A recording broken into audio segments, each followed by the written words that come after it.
যারা সাধারণ, যারা শিক্ষিত সমাজ আধুনিক শিক্ষা ব্যবস্থা থেকে তারা যে বেরিয়ে আসছে, ছাত্র, স্টুডেন্ট এবং শিক্ষিত সমাজ, ব্যবসায়ী, আমলা, সুশীল, শিক্ষিত সমাজ বলতে যাদেরকে বোঝা যায়, এদের ভিতরে দ্বীনের আস্থা ফিরিয়ে আনতে হবে, দ্বীনের বিশ্বাস ফিরিয়ে আনতে হবে, নতুন করে তৌহিদের দাওয়াত এদেরকে দিতে হবে।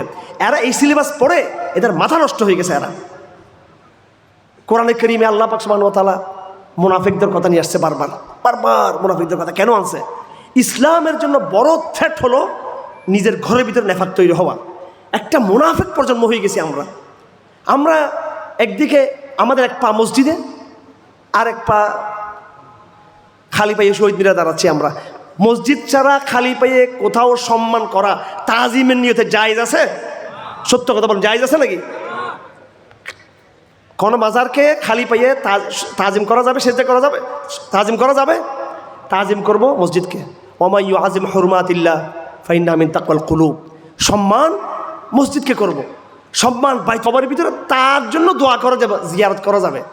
কিন্তু মাজারের বিল্ডিংকে সম্মান করে স্যান্ডেলটা আপনি খুলে আনবেন, খালি পায়ে উঠবেন, জায়েজ আছে? জায়েজ আছে নাকি? এরকম খালি পায়ে শহীদ মিনারে উঠবে, জায়েজ আছে? এই যে বিষয়গুলো আমাদের এই যে এরপর আপনি আফাতুমিনুনা বিহাযিল কিতাব ওয়া তাকফুরুনা বিবা'য, কিছু কোরআন মানতেছেন, কিছু কোরআন মানতেছেন না। নামাজের জায়গায় কোরআনকে মানতেছেন, নামাজের জায়গায়, কিন্তু সুদ হারাম, এই ব্যাংক ব্যবস্থা জায়েজ নাই, এই জায়গায় কিন্তু আর আপনি কোরআনকে মানতেছেন না, এবং এটাকে হালাল মনে করতেছেন। কোনো পাপকে কেউ যদি পাপ হিসেবে করে, পাপ মনে করে তাহলে সেটা কবিরা গুনাহ হবে। কেউ যদি কোনো পাপকে যদি হালাল মনে করে, সেটা কি হয়ে যাবে? সেটা কি হবে? সেটা হ্যাঁ, আকিদাত তাহাওয়িয়া কিতাবে লেখা আছে পরিষ্কার, লা নুকাফিরু আহলাল কিবলাতি বিযামবিন মা লাম ইস্তাহিল্লু। আহলে কিবলাকে আমরা কাফের বলবো না যতক্ষণ না সে পাপকে কি মনে না করে, সে হালাল মনে না করে। আমার ভাইয়েরা, বর্তমান আধুনিক রাষ্ট্র সমাজে, রাষ্ট্র ব্যবস্থায়, আধুনিক শিক্ষা ব্যবস্থায়, আধুনিক অর্থ ব্যবস্থায় এরা এগুলোকে পাপ মনে করে নাকি আইন মনে করতেছে এগুলোকে? হ্যাঁ, আইন। বরং ইসলামের মানদণ্ড চলাকে বেআইনি মনে করতেছে। কথা ঠিক কিনা? এখন আদালত একটা বিচার গেল, ফাইসালা কি কোরআন মতো হবে নাকি ফাইসালা কি প্যানেল কোড মতো হবে, ব্রিটিশ আইন মতো হবে? ব্রিটিশ আইন মতো হবে। এবং যদি বলে যে না আমি এরকম আইন মানি না, কোরআন মানি, তখন বলবো তোমারটা হচ্ছে বেআইনি। অর্থাৎ হালালটা হারাম, হারামটা কি হয়ে গেল? হালাল হয়ে গেল। Crisis is very dangerous. এটা অনেক কঠিন কিন্তু ক্রাইসিসটা। আপনারা মনে করতেছেন মানুষ নামাজ পড়তেছে না, ইসলাম চাচ্ছে না, সেটা না। মানুষ টোটাল ইসলামকে ছেড়ে দিয়েছে। এই ছেড়ে দেওয়াটাকে তারা আবার হালাল মনে করতেছে। এইভাবে কেউ যদি অন্যায়কে হালাল মনে করে তো ইমানে থাকবে না। সেজন্য আমার ভাইয়েরা, তাই বলে কি আমরা এই সমাজের মধ্যে অস্ত্র নিয়ে যুদ্ধ শুরু করবো নাকি? আমরা যুদ্ধ শুরু করব? যেহেতু এটা ব্রিটিশ শাসনের কারণে, ব্রিটিশ সিলেবাসের কারণে, পাশ্চাত্যের প্রভাবের কারণে, আমাদের দুর্বলতার কারণে আমাদের সমাজেই কি হয়ে গেছে? নষ্ট হয়ে গেছে। সেজন্য আমাদের সমাজে ওইভাবে দাওয়াত দিতে হবে যেইভাবে রাসূলুল্লাহ সাল্লাল্লাহু আলাইহি ওয়াসাল্লাম আইয়ামে জাহেলিয়াতের মধ্যে শিরিক থেকে ঈমানের দিকে ফেরার জন্য দাওয়াত দিয়েছেন। আপনি বলবেন এটা তো তারা মুশরিক ছিল, ডাইরেক্ট মুশরিক ছিল, এই জন্য রাসূল তাদেরকে তাওহীদের দাওয়াত দিয়েছেন। হাদিসের মধ্যে আছে, লা তাদউ বিদআওয়াল জাহিলিয়া ফামান দা বিদআওয়াল জাহিলিয়া ফাইন্নাহু মিন জুসা জাহান্নাম। কেউ যদি জাহেলিয়াতের দিকে আহ্বান করে সেটা জাহান্নামের ময়লা। এক সাহাবী জিজ্ঞেস করলো, ইয়া রাসূলুল্লাহ ওয়াইন সাল্লা ওয়াইন সামা, কেউ যদি নামাজ পড়ে, কেউ যদি রোজা রাখে, তাও কি জাহেলিয়াত হবে? তাও কি জাহেলিয়াত হবে?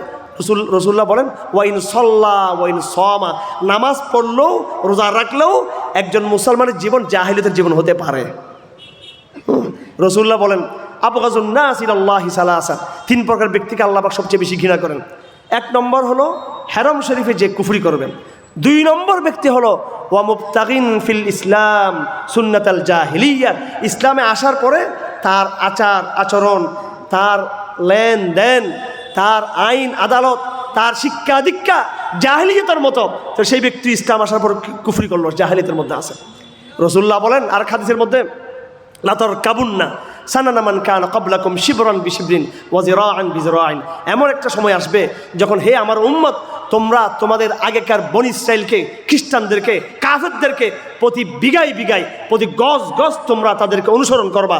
হাত্তা আলাউ তাহলে জোহরা দব্বিন, তারা যদি কোনো সাপের গর্তে ঢুকে পড়ে, টিকটিকির গর্তে, গুইসাপের গর্তে ঢুকে পড়ে, লাদা খাল তুম ফি, তোমরাও সেখানে তাদের মতো ওই গর্তে ঢুকে পড়বা।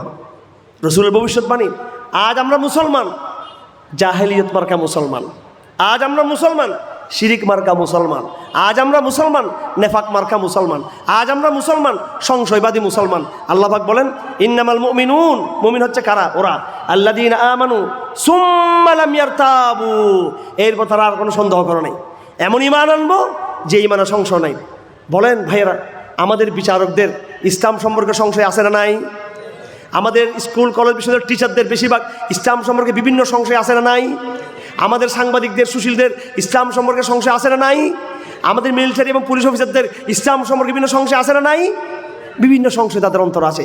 এই সংশয়টাকে দূর করতে হবে, দাওয়াতের জাগরণ তৈরি করতে হবে। আমার ভাইয়েরা, হিম্মত করুন, স্বাধীনভাবে কাজ করুন। এখন ফেসিজম নাই, আগে তো কোথাও গেলেই জঙ্গিবাদ, মিটিং করলে জঙ্গিবাদ, ঠিক আছে?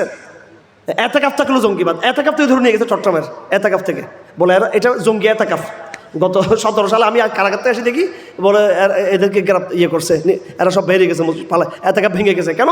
বলে এটা গোয়েন্দা সংস্থা বলছে জঙ্গি এতেকাফ, এতেকাফ জঙ্গি। তো আমার ভাইয়েরা, আপনারা বিশেষ করে যারা আধুনিক প্রজন্মের ভাইরা আছেন, এটা তো তরুণ প্রজন্মের, আমি কথা শেষ করে দিচ্ছি। আপনারা আল্লাহর ওয়াস্তে এই সময়টাতে আপনাদের কাজ কি? আমাদের ইসলামপন্থীদের মধ্যে অনেকেই রাজনীতির স্বপ্ন দেখতেছেন, ঠিক আছে, সেটা ওনাদের ইস্তেহাত, ওনারা দেখতেছেন, ওনাদের মতো ওনারা করতেছেন। মূল কাজ কিন্তু ইলেকশন না। আমি ইলেকশন করে আর আদৌ ইলেকশন কোন সময় হবে? ঠিক আছে ভাই, ইলেকশন কোন সময় হবে? ঠিক আছে, আমি ইলেকশন করে একেবারে 50টা সিট পাইলাম, 50টা মৌলবী সাহেব ঢুকছে সংসদে, 100 ঢুকছে। এই নাস্তিক সিলেবাস কি পরিবর্তন হয়ে যাবে? নাস্তিক মিডিয়া কি পরিবর্তন হয়ে যাবে? এই জন্য ভাই, আগে দাওয়াত, আগে সমাজ বিপ্লব, আগে সাংস্কৃতিক বিপ্লব, আগে সামাজিক বিপ্লব।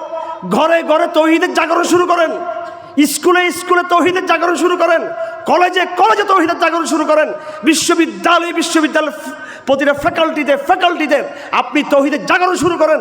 সামাজিক জাগরণ শুরু হোক, আমাদের ছাত্র সমাজ বুঝুক ইসলাম ছাড়া সলিউশন নাই, আমাদের শিক্ষক সমাজ বুঝুক ইসলাম আমরা চাই, আমরা বুঝুক ইসলাম আমরা চাই, আমাদের রাজনীতিবিদরা বুঝুক, নেতারা কর্মীরা বুঝুক ইসলাম আসলে সলিউশন।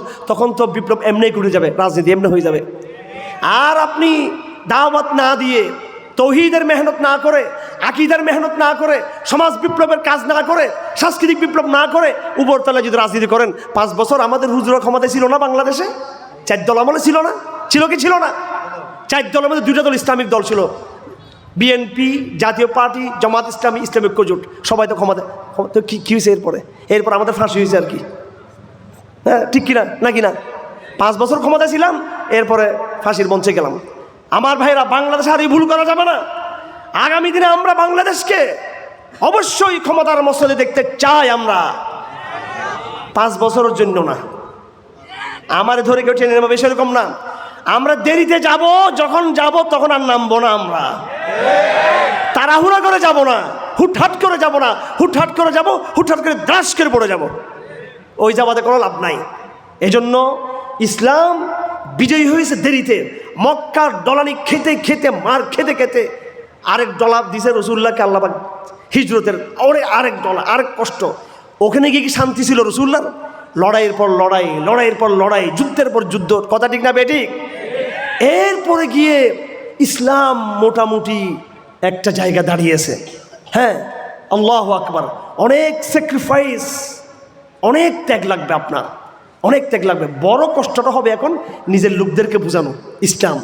এই জন্য আপনার দাওয়াতের প্রশিক্ষণ নেবেন, দাওয়াতের মোটিভেশন করেন। এই সংগঠনকে অবশ্যই শুধু মাহফিলের সংগঠন না করে এটাকে একটা তরবিয়তি সংগঠন রূপান্তরিত করতে হবে। প্রত্যেক মাসে, প্রত্যেক সপ্তাহে কোরআনের দারাজ দিবেন মসজিদে। আপনারা ইউনাইটেড হন, যুবকরা আপনারা দলবদ্ধ হন, সংঘবদ্ধ হন, সংগঠন কায়েম করেন এবং আপনার অর্থনৈতিক একটা ফান্ড কালেকশন করে আপনারা একটা ফান্ড তৈরি করেন। এই ফান্ড থেকে আপনারা বিধবা মেয়েদেরকে সাহায্য করবেন, স্কুলের ছেলেদেরকে যারা পড়তে পারেন তাদেরকে সাহায্য করবেন এবং তাদেরকে তৌহিদের দাওয়াত দিবেন। এবং আরেকটা বিপ্লব আপনাদেরকে আমি বলে দিচ্ছি, সেটা হলো ফজর ক্যাম্পেইন। মাইক নিয়ে, হ্যান্ড মাইক নিয়ে প্রত্যেকটা মসজিদে আমাদের তরুণরা যেন অন্য তরুণদেরকে নামাজে যেন তারা ডেকে দেয় নামাজে। যখন মসজিদগুলোকে আবাদ করতে পারবেন, ফজরের সলাতে যখন হাজার হাজার তরুণ মসজিদমুখী হয়ে যাবে, অটোমেটিক আপনি এই তরুণ সমাজ দিয়ে আগামী দিনে মসজিদ যখন আবাদ হবে, এই রাষ্ট্রকেও আপনি আবাদ করতে পারবেন তাদেরকে দিয়ে। কিন্তু এই ঘুমন্ত জনগণ দিয়ে ফেসবুক ইসলাম কায়েম করে ফেলতেছে রাত 2টা পর্যন্ত। ফেসবুকে ছবিও দেখতেছে, আবার ইসলামও কায়েম করতেছে, আবার ইসলামের দরদ, জেহাদের ভালোবাসা। ওরে বাপরে বাপ, ভিডিও দেখে এখনই ফিলিস্তিন চলে যাবে, লাইক শেয়ার মারতেছে একবারে, জেহাদি লাইক, জেহাদি শেয়ার, ফজরের কম্বলের তলে। এইরকম ভণ্ডামি দিয়ে ইসলাম কায়েম হবে না। এইসব আমি ছেড়ে দিতে বলতেছি তরুণদেরকে। এখন আমাদের কাজ হবে সংশয়বাদীদেরকে ঈমানের দিকে নিয়ে আসা। আর যারা প্র্যাকটিসিং মুসলিম, যারা সংশয়বাদী না, ইসলামকে ভালোবাসে কিন্তু এগুলো কম্বলের তলে থাকে, কম্বল থেকে বের করে মসজিদে টেনে নিয়ে আসে এদেরকে।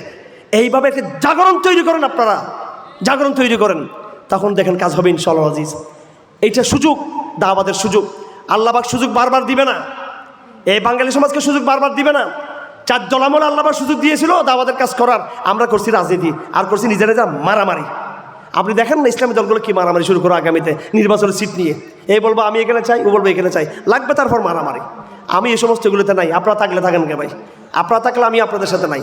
আমার কথা হলো মসজিদ আবাদ করতে হবে ফজরের সময়। আমার কথা হলো কোন স্কুলকে এখানে তৌহিদের বয়ান ছাড়া ছাড়া প্রত্যেকটা স্কুল আমরা মেহনত করবো। হ্যাঁ, এই কালেমার পট্টি স্কুলের ছেলেদের মাথায় থাকতে হবে। হ্যাঁ, এই তৌহিদের বয়ান স্কুলের ছেলেদেরকে ইয়ে করতে হবে। স্কুলে সিলেবাস আছে, আমরা সরকারের সাথে আলাপ করতেছি, খুব জোরে সোরে আলাপ চলতেছে। আগামী সোমবার বড় একটা মিটিং আছে আমাদের, মানে আপনার সুশীলদের নিয়ে আমরা একটু বসতেছি, দোয়া করবেন আপনারা। চেষ্টা করতেছি আমরা আমাদের মতো। একদিনে সব ঠিক হবে না, এটা একদিনে ঠিক হবে না। এখানে ভারতে এক নষ্ট করা করছে আমাদের সিলেবাস, হাসিনা আবার মুজিববাদ যুগে এক নষ্ট করা করছে। মানে যে যেদিকে পাইছে সিলেবাসটাকে নষ্ট করছে। আর ভাই বিএনপি জামাতের আমলে, আমাদের ইসলামী ঐক্যজোর আমলেও কি সিলেবাস থেকে ইসলামী সিলেবাস ছিল? এটা গোড়ার থেকেই সমস্যা, পাকিস্তান আমল থেকে সমস্যা ছিল। একদিনে পরিবর্তন হবে না, কিন্তু পরিবর্তনের সূচনা করতে হবে। একদিনে পরিবর্তন হবে না এটা বুঝি, পরিবর্তন সূচনা করতে হবে।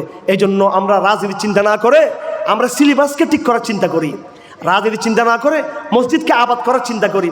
ঠিক আছে, যতদিন সিলেবাসটা পূর্ণাঙ্গ তৈরি হবে না স্কুল কলেজে, ততদিন আমরা কি করব, অল্টারনেটিভ সিলেবাস ছেলেদেরকে আমরা আউট টাইমে পড়াবো আমরা ইনশাআল্লাহ আজিজ। ঠিক আছে, ইসলামিক রাষ্ট্রবিজ্ঞানের বই আছে, এগুলো পড়াবো। তাদেরকে বলবো ধরো সৈয়দ কুতুবের বইটা পড়ো, মোরাজের হাসান গিলানির বইটা পড়ো, আশরাফ আলী থানভীর এই বইটা পড়ো, মোহাম্মদ কুতুবের এই বইটা পড়ো, মোহাম্মদ আসাদের এই বইটা পড়ো। হাজার হাজার বই স্কুলে কলেজে ছড়িয়ে দেবেন ইনশাআল্লাহ আজিজ। আরে রসুলের সিরতের কিতাব আর রহিকুল মখতুম, সিরা খাতুমুল আম্বিয়া, র্যান্ডপসের সিরা, এগুলো আপনি ব্যাপকভাবে স্কুলে কলেজের ছাত্রদের হাতে উঠিয়ে দেন। এগুলো মেয়েদের হাতে, ছেলেদের হাতে। সিরত পড়লে সিরতের আলোতে এমনিই তার মনটা গলে যাবে ইনশাআল্লাহ আজিজ। তাফসীরের কিতাবগুলো প্রচার করেন আপনি। সুতরাং আমার ভাইয়েরা, আমাদের আর বসে থাকার সময় নাই। আমরা যদি এখন দামে দারমে সুখনে জান, আমরা যদি সর্বাত্মকভাবে আমরা যদি দাওয়াতের ময়দানে যদি আমরা ঝাঁপিয়ে পড়ি এখন ইনশাআল্লাহ আজিজ, আগামী দিনে এমন একটা প্রজন্ম তৈরি হবে যেই প্রজন্ম ইনশাআল্লাহ জিহাদের প্রস্তুতি নেবে। আপনি যখন কঠিন দাওয়াত দিবেন, এই দাওয়াতের ভিতর দিয়ে কিন্তু মুজাহিদ তৈরি হয়ে আসবে। আপনি কি করবেন, সিলেবাসটা তৈরি আপনি কি করবেন, তৌহিদের বীজ বপন করে যাবেন। আপনি কি করবেন, মসজিদকে আবাদ করে যাবেন। আপনি কি করবেন, স্কুল কলেজ বিশ্ববিদ্যালয়কে ঈমানের চেতনা দিয়ে আবাদ করবেন। এরপরে আপনি হয়তো চলে যাবেন দুনিয়া থেকে। এরপরে যে প্রজন্ম তৈরি হবে, সেই প্রজন্ম পুরা ভারতবর্ষের সাবি বলবে মোদিকে, মোদির উত্তরসূরি যে সাবি আবার দিয়ে দেয় আমাদেরকে, ভারতবর্ষ আমাদের, চীন ও আরব হামারা, হিন্দুস্তান হামারা। কথা ঠিক নাকি বেঠিক? আপনি যদি দাওয়াতের মেহনত না করেন, জিহাদ কোনো দিন হবে না, কোনো দিন হবে না। বাইতুল মুকাদ্দাস দূরের কথা, ভারত পর্যন্ত পৌঁছা দূরের কথা, বাংলাদেশের রাজনীতির আপনার চেয়ারও আপনি বসতে পারবেন না যদি দাওয়াতের কাজ না করেন। সেজন্য আজকে প্রত্যেককে দাওয়াতের যোদ্ধা পরিণত হবে, দাওয়াতের কর্মীতে পরিণত হতে হবে আপনাদের সবাইকে। আমরা আলহামদুলিল্লাহ প্ল্যাটফর্ম তৈরি করেছি, আমাদেরকে ফলো করেন, পরামর্শ দিব, বুদ্ধি দেবো ইনশাআল্লাহ আজিজ। আল্লাহ পাক সুবহানাহু ওয়া তাআলা আমাদের সকলকে তৌফিক দান করুন।